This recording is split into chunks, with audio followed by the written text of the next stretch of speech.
അസ്സലാമു അലൈക്കും റഹ്മത്തുള്ളാഹി തആല വബറകാതുഹു. ബിസ്മില്ലാ അൽഹംദുലില്ലാ വസ്സലാത്തു വസ്സലാമു അലാ അഷ്റഫിൽ മുർസലീൻ വഅലാ ആലിഹി വസഹ്ബിഹി അജ്മഈൻ അമ്മാ ബഅദ്. എല്ലാവർക്കും സുഖമാണെന്ന് ഞാൻ പ്രതീക്ഷിക്കുന്നു. ആദ്യം തന്നെ ഇത്രയും മാസങ്ങളായി വീഡിയോ ഇടാത്തതിന് ഞാനൊരു ക്ഷമ ചോദിക്കുന്നു. പല കാരണങ്ങൾ കൊണ്ടും എനിക്ക് വീഡിയോ ഇടാൻ സാധിച്ചില്ല. ഇൻഷാ അല്ലാഹ് ഞാൻ എൻ്റെ ചാനലിൽ ഒരു സീരീസ് തുടങ്ങിയിട്ടുണ്ടായിരുന്നു. അതിൻ്റെ 4ാം എപ്പിസോഡുമായാണ് ഞാൻ എത്തിയിരിക്കുന്നത്. ഇൻഷാ അല്ലാഹ് ഇന്നത്തെ നമ്മുടെ ചർച്ച ചെയ്യുന്നത് അൽ റാസി എന്ന ശാസ്ത്രജ്ഞനെ പറ്റിയാണ്. നമുക്ക് വീഡിയോയിലേക്ക് കടക്കാം. അദ്ദേഹത്തിൻ്റെ പൂർണ്ണനാമം അബൂബക്കർ അൽ റാസി എന്നാണ്. അദ്ദേഹം ജനിച്ചത് AD 865. ഇനി അദ്ദേഹത്തിൻ്റെ ശാസ്ത്രീയമായ കാര്യങ്ങളെ നമ്മൾ പരിശോധിക്കുകയാണ്. ശാസ്ത്ര ലോകത്തിന് റാസി നൽകിയ സംഭാവനകൾ ഏറെ ശ്രദ്ധേയമാണ്.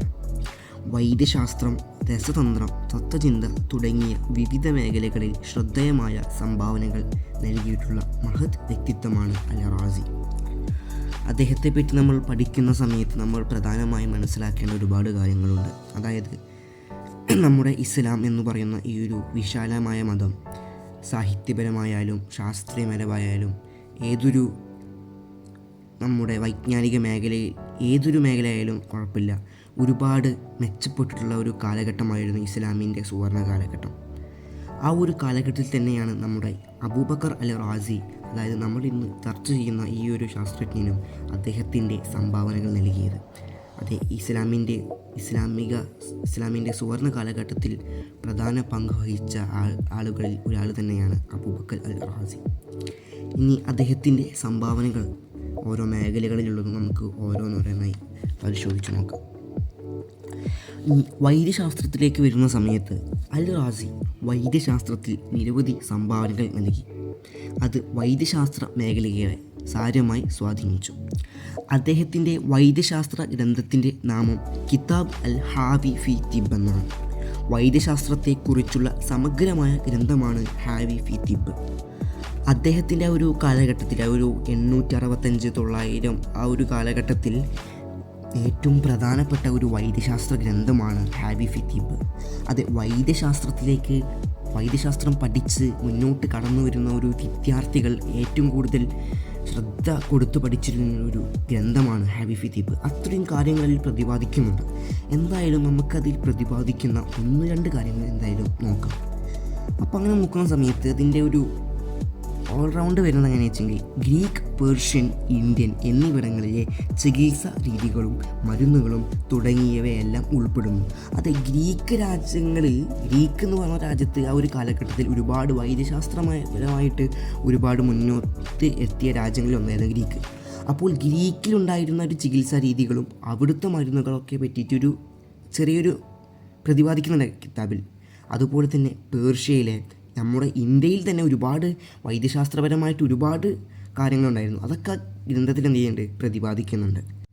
അതുപോലെ തന്നെ പിന്നെ കിതാബിൽ വരുന്നതാണ് ക്ലിനിക്കൽ നിരീക്ഷണം, അതുപോലെ ശാസ്ത്രക്രിയ സാങ്കേതിക വിദ്യകൾ, മെഡിക്കൽ എത്തിക്സ്. ഓരോന്നോരോന്നും നമുക്ക് നോക്കാം. അപ്പോൾ ക്ലിനിക്കൽ നിരീക്ഷണം എന്ന് പറഞ്ഞാൽ എന്താ വെച്ചെങ്കിൽ രോഗിയെ നേരിട്ടുള്ള നിരീക്ഷണത്തെയാണ് ക്ലിനിക്കൽ നിരീക്ഷണം എന്ന് പറയുന്നത്. വ്യക്തമാക്കി തരാം. അതായത് ഒരു രോഗിക്ക് അദ്ദേഹത്തെ നേരിട്ട് അദ്ദേഹം എന്ത് ചെയ്യുന്നു, നിരീക്ഷിക്കുന്നു. അതിനുശേഷം എന്ത് രോഗമാണ് ആ രോഗിക്ക് പിടിപെട്ടിട്ടുള്ളതെന്നും ആ രോഗം മാറാൻ എന്ത് മരുന്നാണ് പ്രതിവിധിയായി നൽകേണ്ടതെന്നൊക്കെ അദ്ദേഹം മനസ്സിലാക്കുന്നു. ഇതിനു വേണ്ടി ക്ലിനിക്കൽ നിരീക്ഷണം എന്ന് പറയുന്ന ഒരു പ്രവർത്തനം അദ്ദേഹം ആ ഒരു കാലഘട്ടത്തിൽ അദ്ദേഹം ഉപയോഗിച്ചിരുന്നു. ഇതിനെ പറ്റിയും ആ കിതാബിൽ പ്രതിപാദിക്കുന്നുണ്ട്. അതുപോലെ തന്നെ ശാസ്ത്രക്രിയ സാങ്കേതിക വിദ്യകൾ, അതായത് ആ ഒരു കാലഘട്ടത്തിൽ, അതായത് ഞാൻ പറഞ്ഞതുപോലെ തന്നെ ഇത് AD 800-900 ആ ഒരു കാലഘട്ടത്തിൽ തന്നെ ഈ ശാസ്ത്രക്രിയ ചെയ്യുമ്പോൾ ഒരുപാട് കാര്യങ്ങളൊന്നും ഒരു കാര്യം ഉണ്ടായിരുന്നില്ല. ഇപ്പോഴത്തെ കാലഘട്ടത്തിൽ നമ്മൾ എന്ത് ചെയ്തിട്ടുണ്ടായിരുന്നു, ബോധം കെടുത്തും, ബോധക്ഷയം, അങ്ങനെ ഒരുപാട് കാര്യങ്ങളുണ്ട്. പക്ഷെ അന്നത്തെ കാലഘട്ടത്തിൽ ബോധം കെടുത്താനുള്ള മരുന്നുകളൊന്നും ഉണ്ടായിരുന്നില്ല. അപ്പോൾ അദ്ദേഹം എന്ത് ചെയ്തു, തൻ്റെ ഒരു പ്രധാന ഭാഗമാക്കി, താൻ ഒരു പ്രധാന മുൻഗണന നൽകി കണ്ടെത്തിയിട്ട് ആ ഒരു ഭാഗത്തിൽ ആഴത്തിലുള്ള പഠനം നടത്തിയ സമയത്ത് അദ്ദേഹത്തിന് അത്തരത്തിലുള്ള മരുന്നുകൾ കണ്ടുപിടിക്കാനായി, അതുപോലെ തന്നെ ശസ്ത്രക്രിയകളിൽ മുറിവുകൾ പഴുക്കാതിരിക്കാനുള്ള മരുന്നുകൾ, അതുപോലെ തന്നെ ഇന്ന ഭക്ഷണങ്ങൾ കഴിക്കരുത്, ഒരുപാട് കാര്യങ്ങൾ അദ്ദേഹത്തിന് ആ ഒരു പഠനത്തിലൂടെ രൂപീകരിക്കാൻ കഴിയുന്നു. ഇതൊക്കെ ഗ്രന്ഥത്തിൽ വ്യക്തമായിട്ട് എന്ത് ചെയ്യുന്നുണ്ട്, പ്രതിപാദിക്കുന്നുണ്ട്. അതുപോലെ തന്നെയാണ് മെഡിക്കൽ എത്തിക്സ് എന്ന് പറഞ്ഞിട്ടുണ്ടെങ്കിൽ എന്താ വെച്ചെങ്കിൽ ഒരുപാട് മരുന്നുകൾ നിർമ്മിക്കുന്നതിന് പകരം കുറച്ച് മരുന്നുകൾ നിർമ്മിക്കുക, ആ മരുന്ന് കഴിക്കുമ്പോൾ ഒരുപാട് അസുഖങ്ങൾ ഭേദമാവുക, ഇത്തരത്തിലുള്ളൊരു ആശയത്തിലേക്കും അദ്ദേഹത്തിൻ്റെ പഠനം എത്തിയിട്ടുണ്ടായിരുന്നു. തുടക്കത്തിലൊക്കെ അദ്ദേഹത്തെ ഒരുപാട് പേര് വിമർശിച്ചു, ഇതൊക്കെ ഒരു അസാധ്യമാണെന്ന് പറഞ്ഞപ്പോഴും അദ്ദേഹം അതിലേക്ക് ആഴത്തിലുള്ള പഠനം നടത്തിയതിന് ശേഷം അദ്ദേഹം എന്ത് ചെയ്തിട്ടുണ്ടായിരുന്നു, ആ ഒരുപാട് മരുന്നുകൾ അദ്ദേഹം കണ്ടുപിടിച്ചു. ആ മരുന്നുകൾ കഴിക്കുമ്പോൾ ഒരുപാട് അസുഖങ്ങൾ ഭേദമാവും. അപ്പോൾ അദ്ദേഹത്തിൻ്റെ വ്യക്തമായ ഒരു പഠനത്തിൻ്റെയും പരിശ്രമത്തിൻ്റെയും മൂലം അദ്ദേഹത്തിന് വിജയം കൈവരിക്കാനായി. അപ്പോൾ ഇത്തരത്തിലാണ് അദ്ദേഹത്തിൻ്റെ ഒരു വൈദ്യശാസ്ത്രം വിശാലമായി കിടക്കുന്നത്. ഇനി രസതന്ത്രം പറയുമ്പോൾ അദ്ദേഹം വലിയ രീതിയിലുള്ള സംഭാവന നൽകിയിട്ടില്ല. അദ്ദേഹം രസതന്ത്രത്തെ ആഴമായ രീതിയിൽ പഠിച്ചിട്ടുണ്ട്. അദ്ദേഹത്തിൻ്റെ പ്രധാന മേഖല എന്നുള്ളത് വൈദ്യശാസ്ത്രം തന്നെയാണ്, അതിൽ തർക്കമൊന്നുമില്ല. പക്ഷേ രസതന്ത്രത്തിൽ അദ്ദേഹം സംഭാവന നൽകിയിട്ടുണ്ടെന്ന് പറയുന്നുണ്ട്. പക്ഷേ അത് വേറെ ശാസ്ത്രജ്ഞന്മാരുടെ സംഭാവനയാണെന്നൊക്കെ അഭിപ്രായം ഉള്ളതുകൊണ്ട് ഞാൻ ഈ വീഡിയോയിൽ അതിനെ ഉൾപ്പെടുത്തിയിട്ടില്ല. പക്ഷേ മനസ്സിലാക്കേണ്ട കാര്യം എന്താ വെച്ചെങ്കിൽ അദ്ദേഹം രസതന്ത്രത്തെ, കെമിസ്ട്രി ആഴത്തിലുള്ള പഠനത്തിന് വിധേയമാക്കിയിട്ടുണ്ടെന്ന് ഉറപ്പാണ് നമുക്ക്.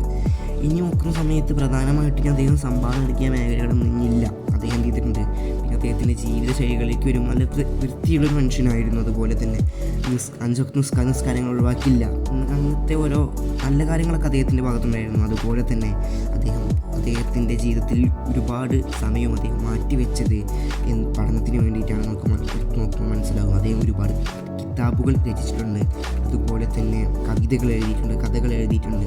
അതുപോലെ തന്നെ എന്ത് ചെയ്തിട്ടുണ്ട്, ഒരുപാട് നേരം പഠിക്കുക, ഒരു പുതിയതായിട്ടുള്ള അറിവുകൾ പഠിക്കുക എന്നൊരു ആശയത്തിലേക്ക് അദ്ദേഹം എത്തിയിട്ടുണ്ടായിരുന്നു. അതുകൊണ്ട് തന്നെ അദ്ദേഹം എന്ത് ചെയ്തു, ഒരുപാട് കാര്യങ്ങളെ തൻ്റെ ജീവിതത്തിനെ ഒരു മരണം വരെയും അദ്ദേഹം പഠനത്തിന് വിധേയമാക്കിയിട്ടുണ്ട്.